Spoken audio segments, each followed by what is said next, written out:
bahwa Irianto Ahmad sudah meninggalkan kita semua di dunia ini, tetapi sahabat, rekan, dan saudara-saudaranya masih banyak yang senantiasa mengingat dan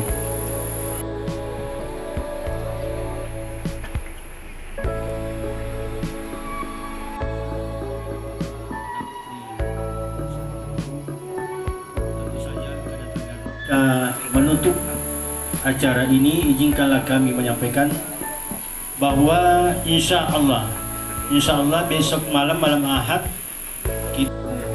bahwa Irianto Ahmad sudah meninggalkan kita semua di dunia ini, tetapi sahabat, rekan, dan saudara-saudaranya masih banyak yang senantiasa mengingat dan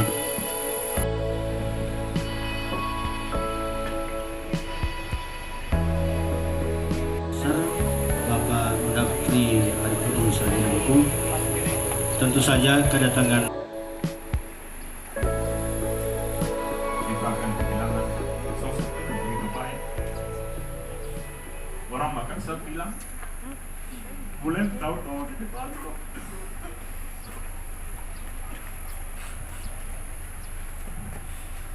Sama jalan, mantap. Insya Allah, Allah akan memberikan tempat yang terbaik. Terima kasih. Bila itu Wassalamualaikum warahmatullahi wabarakatuh. Terima kasih sudah nonton. Jangan lupa like, subscribe, dan share ya.